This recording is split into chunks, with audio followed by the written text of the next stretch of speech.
Okay, imagine this. A world where entertainment means a fight to the death. Seriously. Where a whole nation is just brutally divided and, well, one small act of defiance, it could spark a revolution. We're doing a deep dive today into Suzanne Collins' The Hunger Games. It's, that huge dystopian YA novel that kind of changed everything for the genre and really hit home for millions. So our mission today is to go beyond just the plot. We want to really unpack the big themes, the psychological journeys of these characters you just don't forget, and the impact the stories had. Okay, let's unpack this. Yeah, and we're using a pretty comprehensive summary guide for this. It helps us make sure we hit all the key insights, quickly and thoroughly, so you get the absolute essentials of why this book is still so captivating, even now. Definitely. And to really get Katniss's journey, you first have to understand the world she's stuck in, Haymitch. Yeah. It's this post-apocalyptic place and the division. Wow, it's so stark, it's almost hard to believe. It's a chilling setup, really. Yeah. You've got the super wealthy capital at the top, and they have absolute power over 12 really impoverished districts. And the Hunger Games themselves, they started as a punishment for rebellion ages ago, but now it's like it serves two purposes. This grotesque entertainment for the capital's citizens. Right.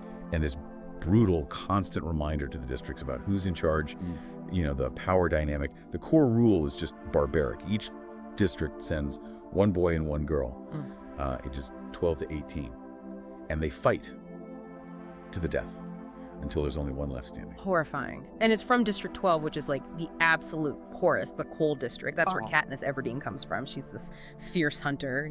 Her whole life is about survival, basically, and protecting her little sister, Prim. That skill with the bow and arrow, it's not a hobby. It came purely from needing to feed her family. And then you have Peeta Mellark. He's the other tribute from 12. He's the baker's son, and there's that key moment, right? Giving Katniss the burned bread when her family was literally starving. Yeah, that creates such a complex dynamic later. Exactly. It creates this debt in her mind. And Peeta, he's so different from the games. He's artistic. He's genuinely caring. It really challenges Katniss's whole, hardened survivalist view of the world. They do have some help, though. Or sort of help. Haymitch Abernathy, he's District 12's only living victor. He seems like just this drunk initially. Right, sort of useless at first glance. But he turns out to be absolutely crucial. He knows how the games work, how to get sponsors, the strategy, stuff they desperately need to survive. Everything really kicks off on Reaping Day, doesn't it, that moment? Oh, it's heart-wrenching. Prim's name gets called, and Katniss just instantly, no hesitation, I volunteer. It's pure sacrifice. Defines her immediately. It really does. And then, talk about complex, Peeta's name gets drawn too. So now she's in the games with the boy she feels indebted to. Yeah, the drama is set right there. Their arrival in the capital is then this complete culture shock, huge contrast. Yeah. And her stylist, Cinna, he's so important.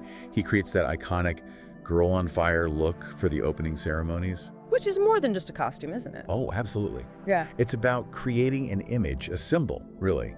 And maybe unintentionally, it starts this little flicker of, hope or defiance, maybe, in the districts watching back home.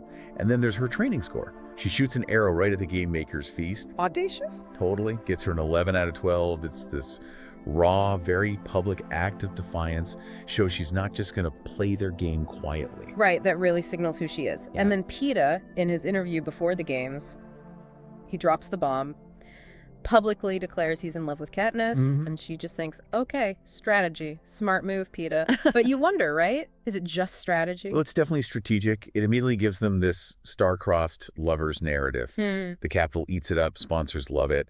And Katniss, she can use it too, inside the arena. It's a powerful angle, even if, her feelings aren't quite there yet. Okay, so they're in the arena. Katniss immediately goes into survival mode, avoids the cornucopia bloodbath at the start. Smart. Classic Katniss, relying on her skills. Yeah, and she has to deal with those horrific genetically modified wasps, the tracker jackers. Ugh, yeah. Those are just pure terror, designed by the capital to, control things and add to the horror. But then she forms an alliance with Rue. Ah, Rue. That's such a key relationship. The little 12-year-old from District 11. Their bond is this brief, beautiful moment of just humanity, in the middle of all that brutality. Which makes her death even more devastating. Absolutely. And what Katniss does next, covering Rue's body in flowers. That's not in the rules. No. It's this deeply moving, defiant act. And it resonates. It actually sparks unrest back in District 11 and probably elsewhere too. A real crack in the Capitol's control. And right when things seem bleakest, the game makers change the rules. Suddenly, two tributes from the same district can win together. Big twist. Yeah. So Katniss immediately thinks, Peeta! And she goes off to find him, because he's badly injured at this point. And they totally lean into that rule change. They play up the star-crossed lovers thing for all it's worth. For the cameras, for the sponsors. Exactly. They need those supplies. So we see Katniss nursing Peeta's wounds in that cave. Which, okay, it helps them survive, gets them sympathy and aid. But you also see maybe something real starting to develop there too. Or at least complication. Okay, fast forward to the climax. It's just them, Katniss and Peeta. They're the last two. They think they've made it. Victory seems possible together. And then, boom, the game makers pull the rug out. They revoke the rule change. One winner only.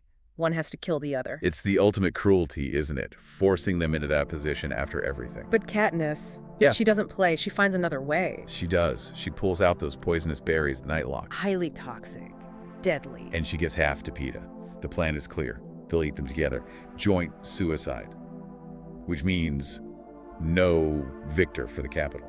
If you think about the bigger picture, it's like the ultimate middle finger to their whole system. Taking back control in the only way they can. Exactly. Depriving the games of their purpose right in front of everyone. It's pure defiance. And the game makers have to react instantly, don't they? They can't have no winner. Nope.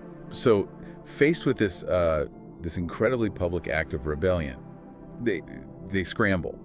And they announce urgently that both Katniss and Peeta are the winners. The 74th Hunger Games has 2 victors. A victory won not by killing each other, but by refusing to kill each other, by defying the rules.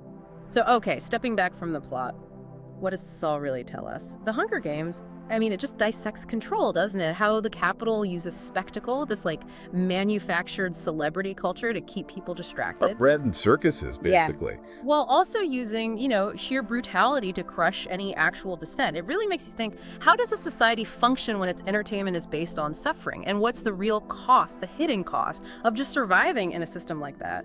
Well, Katniss's act with the berries. Her refusal to play by their rules right at the very end.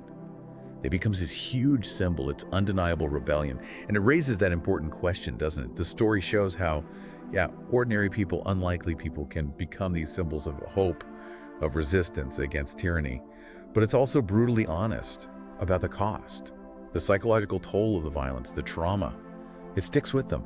It's not a clean victory. No, not at all. You see that's especially in the later books. Absolutely. It's a story of triumph, sure, but also of deep, lasting scars. And of course, the book was just massive. It kicked off the whole trilogy, Catching Fire, Mockingjay, where Katniss really has to grapple with becoming this symbol, the Mockingjay, and eventually leading this huge rebellion against the Capitol. The revolution she inadvertently started. And the series' impact is just undeniable. What is it, over 100 million copies sold globally? Incredible numbers. And the films were huge, too. It really cemented its place as more than just a story. It's become this cultural touchstone, hasn't it? A commentary on power, on resilience, on what it means to be human under pressure. Definitely. So here's something for you, our listener, to think about. How can a single act, something maybe even small seeming, like Katniss with those berries, how can that ripple outwards in a totally controlled environment? How can it inspire change on a scale the person doing it maybe never even imagined? What really stands out to you